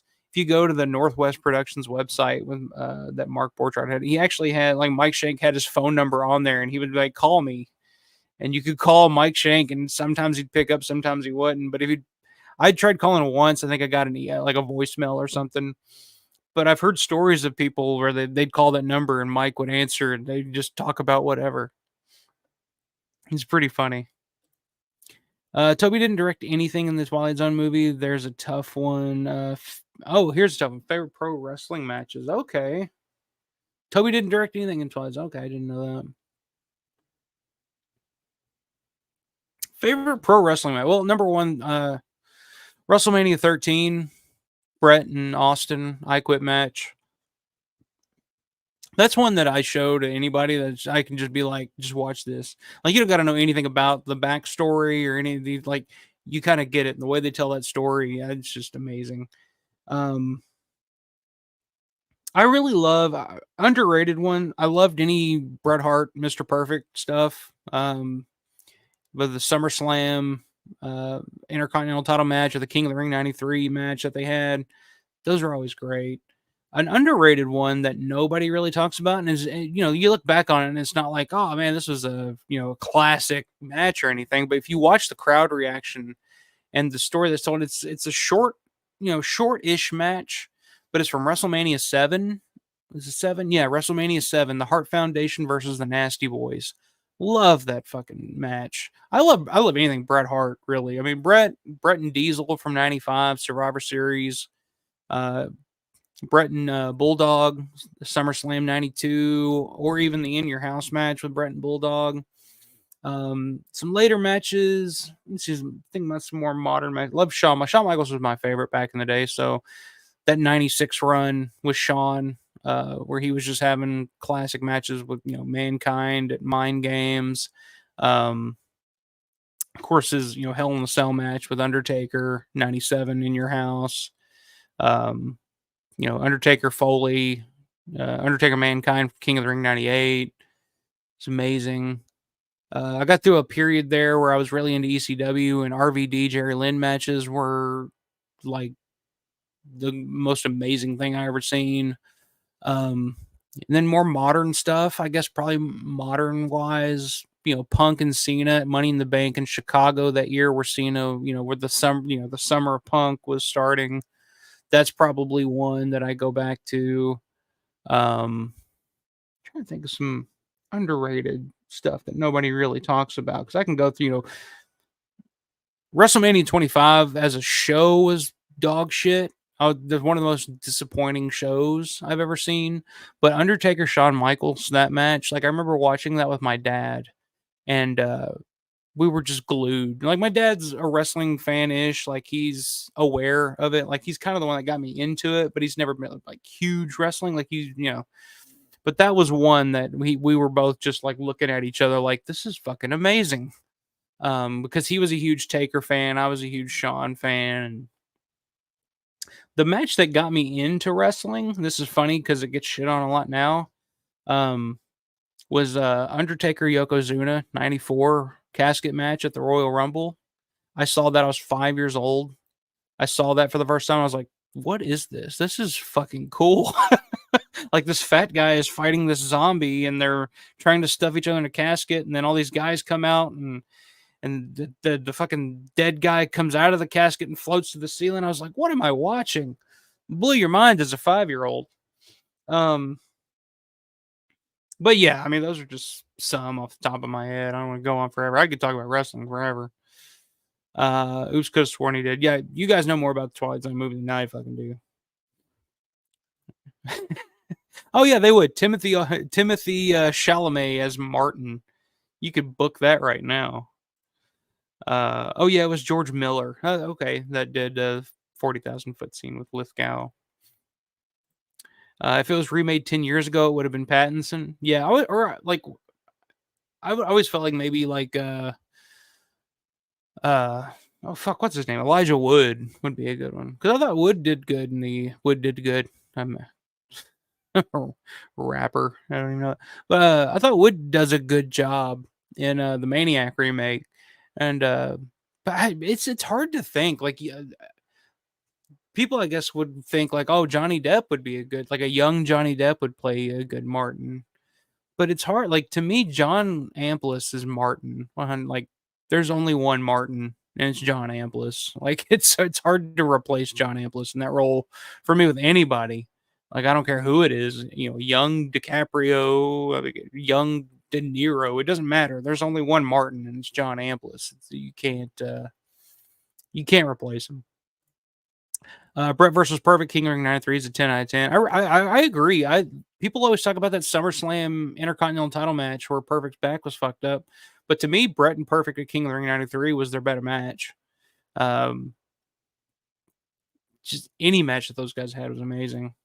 WrestleMania 7 is so underrated. Yeah, and I think people kind of gloss over 7 because it was supposed to take place at the the LA Coliseum or whatever, and then it got moved to the LA Sports Arena because ticket sales were low because WWE was kind of on a downturn at that time. But yeah, as a show, I mean, there was like what 15 matches or something on that show, and none of them, like all the matches didn't like there. Of course, you had your main event matches like Savage and Warrior, and then Hogan and Slaughter. But all the other matches were 5-7 minutes. Like that's one thing I miss about wrestling that we just don't get today, like in modern wrestling. It's like every fucking match has to go on for fucking ever. Like not every match needs to be 15 or 20 minutes long. Like it just doesn't. Like I don't give a shit that much. Like a main event match or a match that has like months long build or something, like yeah, tell me a story. But I don't need the opening match between two fucking jobbers to go 20 minutes. It does nothing. It just makes me think, God, I wish this would end. Like, just give me a good solid 5 to 7 minute match. Get a guy over, give me a little action. But yeah, but WrestleMania 7, I mean, there's tons of matches, tons of stars in those matches, and they didn't like. That's why I said like Heart Foundation, Nasty Boys. That match is maybe 10 minutes long. But the way that match plays out, I mean, look at the crowd at the end of it when the Nasties fucking screw the Heart Foundation over and win the tag titles. There's a guy in the crowd, you can spot him clear as day, that is pissed off, like pissed the fuck off that the Heart Foundation just got screwed. And you see him, like he just starts stamping his foot and he's just like, motherfucker. He's just mad. I'm like, that's heat. That's what fucking wrestling should be. Anyway. Bulldog and fucking Warlord had a good match on that show. Yeah. Still don't know how Savage and Warrior was classic, dude. That really was. And the story after the fact on that match too, where Elizabeth comes back and saves Savage from Sherry Martel, and you get the people in the crowd crying and shit. It's a great show. That was a good Mania. RVD Jerry Lynn told the best stories. Amen to that. Yeah, dude. When I first saw, because I was a little older, I didn't watch ECW much when it was on. Like I discovered ECW really when that Rise and Fall of ECW DVD came out. That's when I first kind of just really got into it. And the first time I saw RVD versus Jerry Lynn, I was just like, what is this? Like nowadays, it's every match and it's overdone and it's just not special anymore. But for the late 90s, to see that shit, it was just like mind-blowing stuff. Anything Iron Sheik and Baron Von Raschke with Mean Gene on the mic. I'm a huge Iron Sheik fan, baby. Sheiky, baby. Hulk Hogan, you are a punk motherfucker. Piece of shit. I got on a huge Iron Kick shoot video kick for a while there.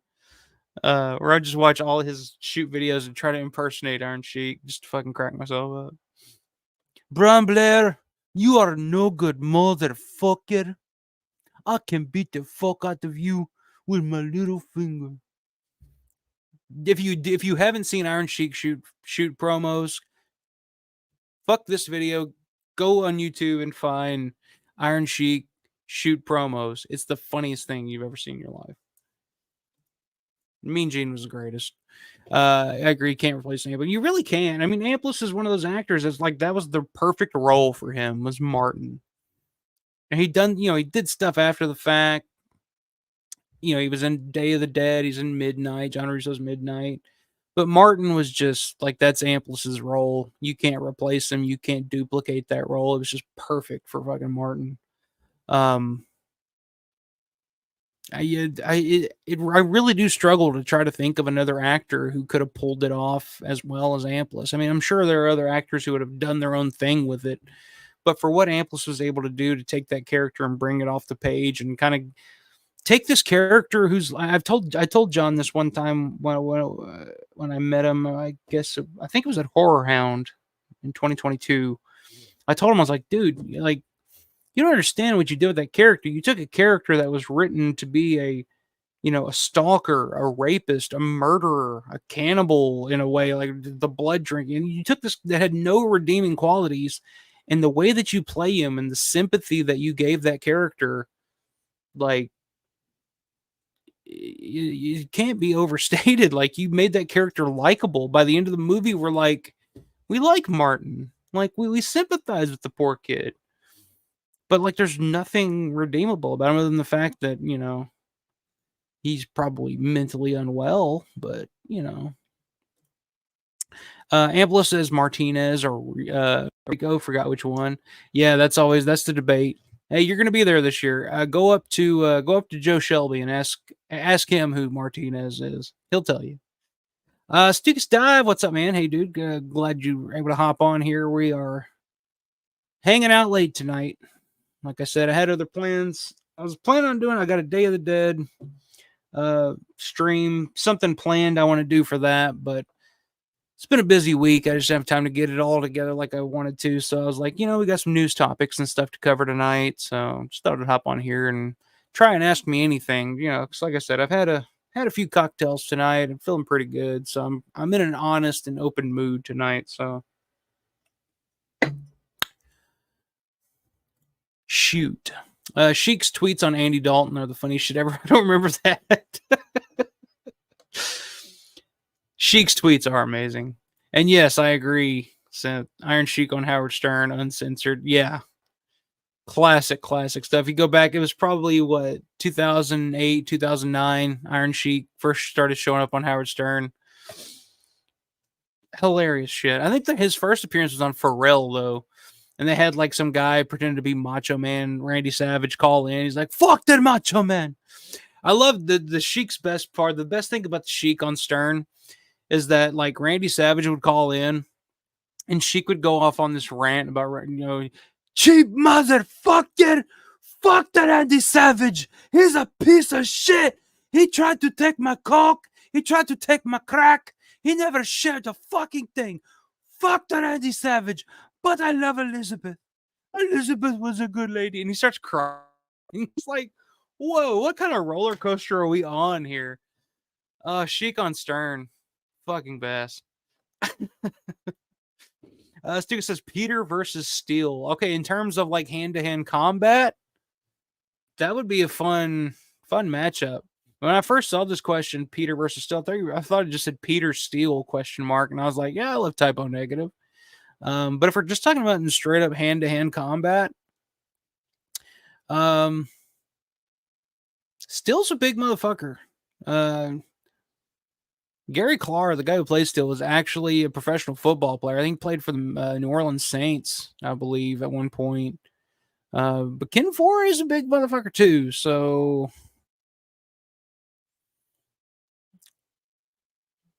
I think Peter would take him. I think Peter could take him. They prank called him as Macho Man in the Ultimate Warrior. Yeah. I remember Artie Lang dressed up as Iron Sheik Jr. and did a video cussing out Sheik, talking about, you're not the real Sheik, I'm the real Iron Sheik, and classic stuff. I miss Sheik. He was, yeah. Of course, he was fucked out of his gourd at the time, drink, and I think he was smoking crack at the time. So it's like, Jesus Christ.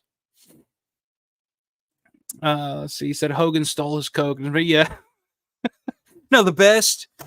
There's like a shoot compilation or something like that, and it's like they'd ask him about any wrestler. It'd be like, "What are your thoughts on Tito Santana?" Fuck the Tito Santana. He's a punk motherfucker. No, the best quote about Tito Santana he did was like, Tito Santana, he was a Mexican. He was okay. Better than nothing. It's like, okay. Anything. Andre the Giant, fuck Andre the Giant, fuck Hulk Hogan, fuck Brian Blair, fuck all these people. And it's like, what do you think about Shawn Michaels? And he was like, I like Shawn Michaels. Shawn Michaels was a good man. Shawn Michaels smoked the crack with me. Shawn Michaels do the coke with me. Shawn Michaels a good man. That's all it took for you to be on the Sheik's good side, was smoke crack with him, I guess. I'd love to hear those stories though, about Shawn Michaels and the Iron Sheik smoking crack together. That'd be which, I mean, fuck, back in the rocker days, I would not be shocked at all. I know I'd be shocked if Marty Jannetty wasn't smoking crack back then. Ken is way more fit. Gary would be out of breath. Yeah, that's possible. But like I said, Gary Clark was a professional football player back in the day. He was a big, strong fucking dude. Yeah, that would be. I'd still go with Ken. I think Peter would. I think Peter would. Peter could take him. Yeah, already the fake Sheik. Big Van Vader versus Dale Earnhardt. Who would win? You've got to go with Big Van Vader. Although Earnhardt, I mean, that's a man's man right there. That's the most random fucking question ever. Which we are late and almost 2 hours into this. It's almost 2:00 in the morning on the East Coast right now. Surprised you guys are still up. Which I know, Synth, you're on the West Coast, so it's still fairly early for you. Big Van Vader versus Dale Earnhardt. I would go, yeah, Vader would probably win that, but Dale wouldn't go down without a fight, by God. He would not go down without a fight. But yeah. So yeah, talked about some news topics tonight. Diary of the Dead Steelbook coming out, Walmart exclusive. John Rice, which I believe, as far as I know, in terms of like recent memory, his first convention appearance ever, Living Dead Weekend this year. So I'm pretty stoked about that. And Goblin US concert dates announced as well. Go see him. Goblin playing the Dawn of the Dead soundtrack over the movie. But I'm guessing if they're doing the soundtrack, it's going to be the European cut. So either way, it's going to be fucking awesome. If you're in LA, Austin, or New York at the end of the month, check that out. But yeah, this has been fun, guys. I appreciate all the fun questions. And yeah, like I said, last minute stream tonight. Just wanted to hop on and just kind of bullshit and chat. Like I said, I had something else planned, but we'll do that next weekend for sure.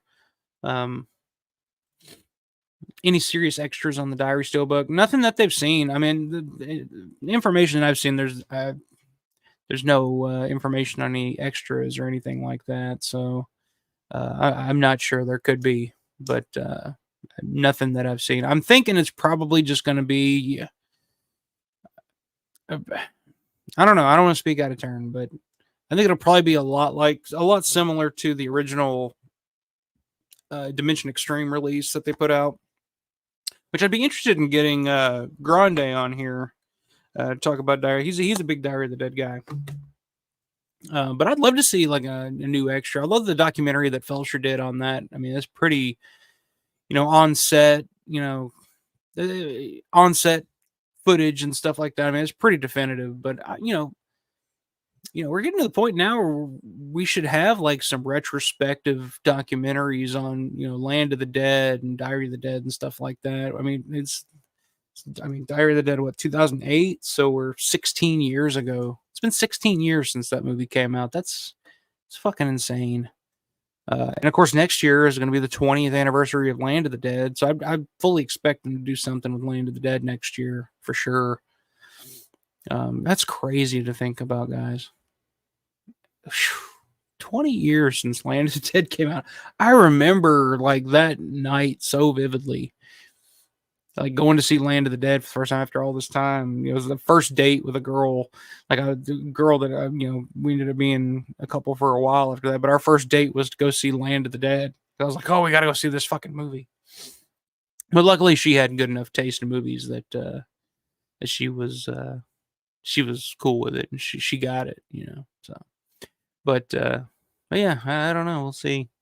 Goblin just plays clips in the movie, I think, like when I saw them. I've seen that, but I've also seen where they just play the whole fucking movie and then they just kind of hold out during different scenes and then they come in and play the songs. That's an experience I'd love to get to at some point. But Granny says I've never actually seen that documentary. Okay, I definitely recommend checking it out. It's if I remember correctly, when that came out, like it was, I guess it was on MySpace at the time, but I remember it was like released in parts because I was so excited to see Diary for the first time that I think they would release it in like 10-minute parts. So I think it's just like individual like 10-minute segments. It's not a full, like the Survival of the Dead documentary, Walking After Midnight, that Felcher did was like a full blown documentary. Whereas I think the shit that they use, yeah, I think the stuff that they use for Diary is like individual segments. Or I might be fucking completely wrong about that. Like I said, it's been a while since I've checked this DVD or Blu-ray out, but yeah, it's pretty cool. I mean, it's Felcher on set with George, and I mean, the best footage you're going to get with George is going to be with Michael Felcher because they were such good friends, and George respected Mike. And Mike was the biggest George fan. So he knew kind of what to ask, and George felt comfortable enough with Felcher to just kind of let loose and be honest, and love the stuff that they did together. Getting old sucks, yeah. I mean, not really. I mean, people say that all the time. Maybe I'm just not old enough yet that it's not hitting me. But I'm 35 years old. I'll be 36 this year. Do I feel 35? No. Like a lot of the times I still feel like I'm a young 20-year-old and I feel like I'm in a world full of grown-ups. But then I got to remind myself, like, dude, you're getting gray. Like you are grown up. But as the great Tom Petty once said, if you're not getting old, you're already dead. So just be grateful that you're getting older. So that's the way I try to look at it. I was hoping for more from the Land of the Dead game. Yeah, I was too. I mean, there was a lot of rumors at the time. Of course, when the Land of the Dead, Road to Fiddler's Green came out, it was on like Xbox 360 or it may have just been a regular Xbox. And I had the PC version of it. It's a fun little game. It's fine. It's not groundbreaking or crazy or anything like that, but it's a fun little zombie game. But there was rumors at the time, around that same time, that George was working on a different zombie game, developing a different zombie game called City of the Dead. And there were actually like, I remember seeing screenshots and stuff from that game, and it looked fucking awesome. I was like, holy shit, like this is going to be really cool. I remember seeing ads for it in Electronic Gaming and some like the video game magazines at the time. It just never came to pass. So that's one I wish we would have gotten was the City of the Dead game that George was developing. We just never did. Perfect. Yeah, perfectly put. Getting old, but I never want to grow up. Yeah, that's how I feel. It's like when I think about it, like I have a 3-year-old daughter now, but I'm 35. When my parents were 35, I was damn near 16 years old. That's crazy to think about. Like when I was 16 years old, yeah, my mom would have been about 35. That's crazy to think about. And I just still feel like a kid. Like, I just still feel young. Yeah, there are ways that I definitely feel more mature and more grown, and a lot of my outlook of life has changed. Having a kid will definitely do that. Having your first child definitely changes the way that you look at life, and you look at a lot of the stuff that I believed and was so sure of when you're in your 20s. When you hit those mid 30s and you have a child and a family and stuff, now it's like, yeah, you start to think of things a little differently. I can definitely see that I'm getting older in that way, getting more mature in that way.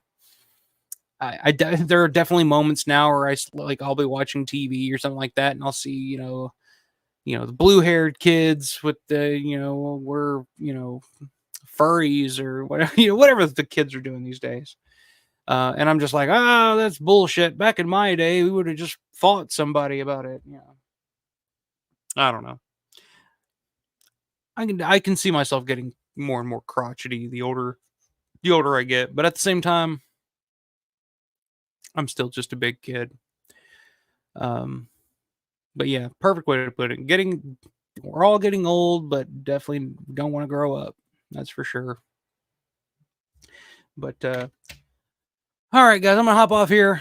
We're up late. I appreciate you guys hanging out. It's been fun chatting. Like I said, next week gonna have a Day of the Dead theme stream planned. Hopefully, I'll have it ready by next weekend, and then it's all you know, getting ready for Living Dead weekend. I mean, we're less than a month away. I mean, it's going to be here before we know it. I'm excited. I'm excited for you, Synth. Look forward to seeing you there. You're gonna have a blast, and I'm really glad you're finally making the trip. Grande, it was good seeing you here tonight, man. It was good meeting you last year at Living Dead weekend. I'm glad you finally made the trip to Pittsburgh and was able to see the mall and stuff. Stukas, which I guess I'm pronouncing that right. Stukas, Mr. Dive. We'll just call you Mr. Dive.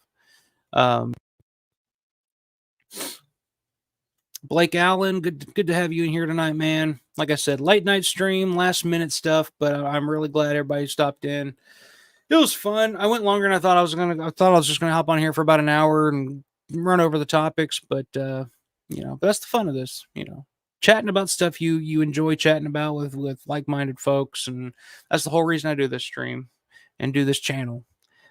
So glad you guys were on board. But yeah, I'll see you guys next weekend, and as always, have a great rest of the night, a great rest of the week. And as a great man once said, stay scared.